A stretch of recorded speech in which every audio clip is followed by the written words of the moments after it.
नमस्कार मित्रों, आप लोगों को अभी पता ही होगा कि इजराइल पर अभी बहुत बड़ा अटैक हुआ है, जिसमें फिलिस्तीन के आतंकी संगठन हमास ने इजराइल पर जस्ट 20 मिनटों में 5000 से भी ज्यादा रॉकेट दागे और हमले में अब तक 100 से भी ज्यादा लोगों की मौत की खबर सामने आई है और तो और 900 से ज्यादा लोग घायल हैं। और हमास संगठन ने यह दावा किया है कि इजराइल के बहुत सारे सोल्जर्स हमने बंदी बना लिए हैं। इस वीडियो में हम जानेंगे कि फिलिस्तीन कौन है, हमास क्या है और अचानक से इजराइल जैसा देश जो घर में घुसकर मारने की ताकत रखता है, उसी देश इजराइल पर फिलिस्तीन जैसे क्षेत्र ने कैसे हमला किया। तो इस बात को जड़ से जानने के लिए हमें जाना पड़ेगा इतिहास के कोने में, जहां इजराइल जैसे देश आज दुनिया में इतना जाना माना है। उससे पहले इस देश को कोई मानता भी नहीं था। इजराइल एक यहूदियों का देश है। यहूदी भले ही आज अपनी इज्जत और शान से रहते हो, लेकिन इतिहास में यहूदियों को सबसे ज्यादा प्रताड़ित किया है। संघर्ष की कहानी बहुत पुरानी। जब पहले विश्व युद्ध में ऑटोमन साम्राज्य की हार के बाद ब्रिटेन ने फिलिस्तीन पर नियंत्रण हासिल कर लिया था, उस समय फिलिस्तीन में यहूदी अल्पसंख्यक थे और अरब बहुसंख्यक थे। अंतर्राष्ट्रीय समुदाय ने ब्रिटेन को फिलिस्तीन में यहूदी मातृभूमि बनाने का काम सौंपा था। बस इसी बात की वजह से दोनों जुट यानी अरब और यहूदी के बीच तनाव बढ़ गए थे। सन 1920 और 1940 के दशक में फिलिस्तीन में यहूदी उपप्रवासियों की संख्या में बढ़ोतरी हुई। बहुत सारे यहूदी यूरोप में उत्पीड़न से भाग गए और मातृभूमि के तलाश में आ पहुंचे। लेकिन ऐसे ही आगे जाकर यहूदियों और अरबों के बीच तनाव बढ़ने लगा और साथ ही ब्रिटिश शासन का प्रतिरोध तेज हो गया। सन 1947 में संयुक्त राष्ट्र ने फिलिस्तीन को बांटने का काम शुरू किया, जिसमें अरब और यहूदी ने वोटिंग भी किया। इसमें यरूशलेम को अंतर्राष्ट्रीय प्रशासन के अधीन रखा गया। यहूदी नेतृत्व ने इस योजना को स्वीकार कर लिया, लेकिन दूसरी ओर अरब पक्ष ने इसे अस्वीकार कर दिया और इसे कभी लागू होने नहीं दिया। ब्रिटिशों ने इस दोनों जुटों के बीच संघर्ष रोकने की बहुत कोशिश की, लेकिन ये लोग नहीं माने। फिर साल 1948 में वो पीछे हट गए।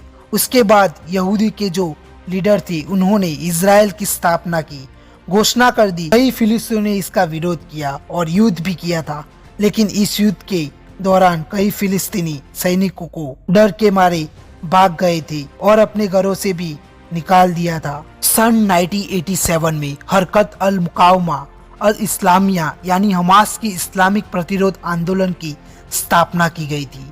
अब आप लोगों के दिमाग में ये सवाल आया होगा कि ये हमास है क्या, जिसे लोग अपने टाइटल में लिखते हैं कि हमास ने इजराइल पर हमला किया।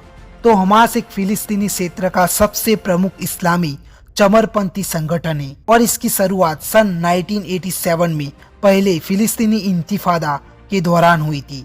इंतिफादा का मतलब है बगावत करना, विद्रोह करना, और इस संगठन को ईरान का पूरा समर्थन है और इसकी विचारधारा मुस्लिम ब्रदरहुड की इस्लामी विचारधारा से मेल खाती है।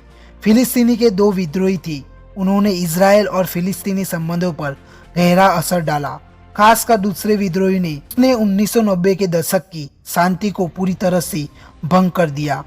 फिर एक नए युद्ध का सिलसिला शुरू हो गया और ये दोनों विद्रोही को सपोर्ट करने वाला हमास का ही संगठन था। 11 जुलाई 2000 को अमेरिका के प्रेसिडेंट बिल क्लिंटन ने कैंप डेविड शिखर सम्मेलन बुलाया था। तब उस समय के इजराइल के प्राइम मिनिस्टर एहूद बराक और फिलिस्तीनी अथॉरिटी के चेयरमैन यासर अराफत को अंतिम दौर की वार्तालाप के लिए एक साथ लाया गया। इस शिखर सम्मेलन बिना किसी अच्छे फैसले न होते हुए समाप्त कर दिया गया और यही से ज्यादा मामला गर्म रहने लगा। अगर अभी की ताजा जानकारी की बात करें तो हमास ने वेस्ट बैंक में अरब और इस्लामिक कंट्रीज से अपने लड़ाकू योद्धाओं भेजकर इजराइल के खिलाफ लड़ाई में शामिल होने का आह्वान कर दिया है। वेस्ट बैंक कोई बैंक नहीं है, ये उसी देश का एक क्षेत्र है जिसे 1948 में हुए प्रथम अरब इजराइल युद्ध में जॉर्डन ने इस क्षेत्र पर अधिकार कर लिया था। लेकिन उसके बाद तीसरे अरब इजराइल युद्ध में अरब कंट्रीज की हार के बाद इजराइल ने फिर से अपने कब्जे में ले लिया था। दोस्तों, उम्मीद तो हम यही करते हैं कि ये महायुद्ध रुक जाए और शांति बनी रहे। पता नहीं अगर ये युद्ध नहीं रुका तो आगे जाके इसका असर पूरी दुनिया पर भी पड़ सकता है। एनीवे दोस्तों, आपको इस वीडियो में मैंने अच्छे से एक्सप्लेन किया है। अगर वीडियो पसंद आया हो तो लाइक कर दीजिए और हमारे चैनल को सब्सक्राइब कर दीजिए और अपने दोस्तों को भी शेयर कीजिए। जय भारत, जय जननी।